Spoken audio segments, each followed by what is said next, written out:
frustrate you? Is it recruiting? Is it building? Is it selling? Is it if I could just get my team to move, it's going to get me to the promised land? Is it people? Sometimes business would be easy if it wasn't for people, right? I get it. I was blessed to be raised in this business to be a great financial advisor, fully licensed, can offer all the products and services to my clients, and had a lot of joy in that. And the recruiting, personal recruiting, always been kind of hard and difficult and challenging. I had some resistance to it. And I had a major leader call me out one day. He said, Felton, you haven't had a direct recruit in like 6 months. What's going on? And I gave him the answer that most of us give. Oh man, I just got to make more calls. I'm going to prospect. I'm going to get more focused. You can count on me. But I had so much resistance on it. And what I've learned in this business and life in general is what you resist will continue to persist.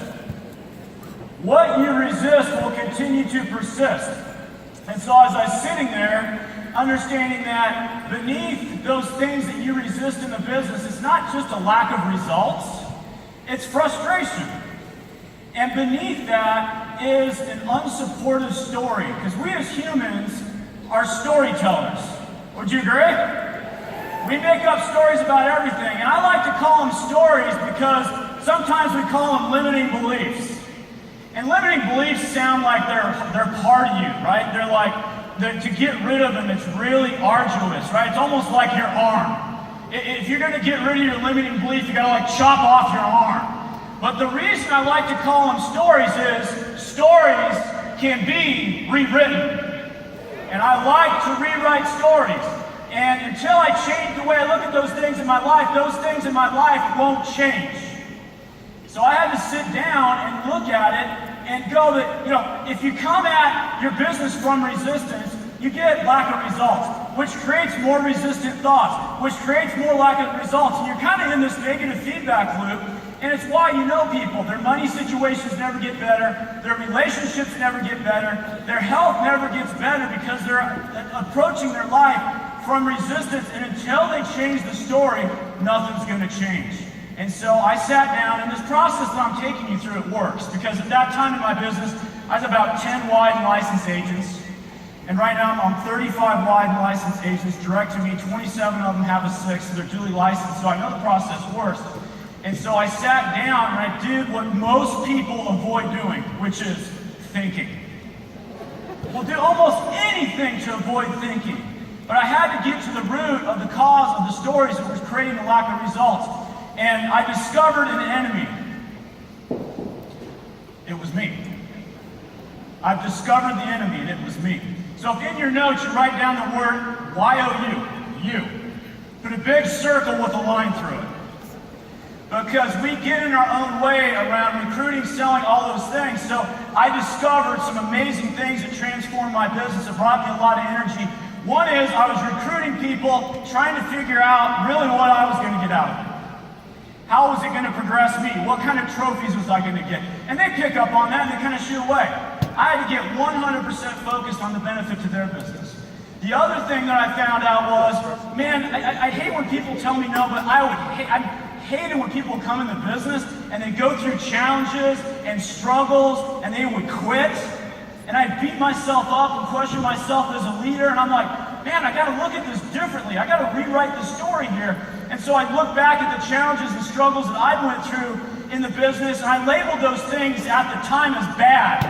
But it's what I needed. It's what I needed. They were blessings in disguise. They built my entrepreneurial muscles because what I was doing with my guys is I wanted to make it easy for them. I didn't want them to suffer. I wanted to feather their nest. We'd go to the gym and I'd lift the weights for them, right? I mean, I did everything. And I just said, you know what? Why am I robbing them of the challenges that they need to get to the next level? So I said, you know what?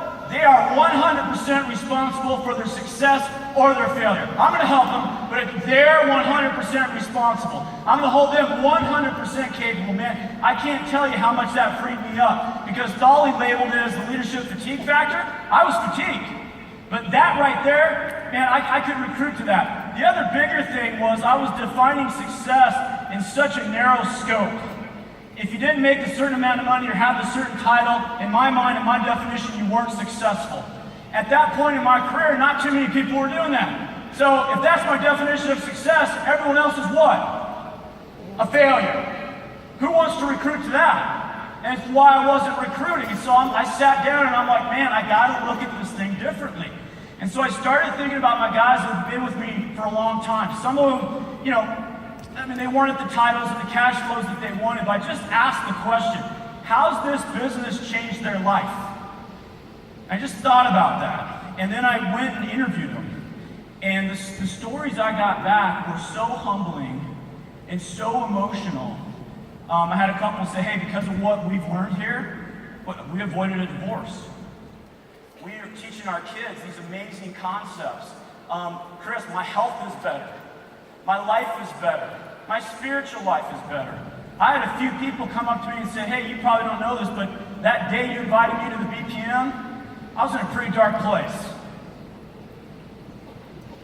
I might not even be here.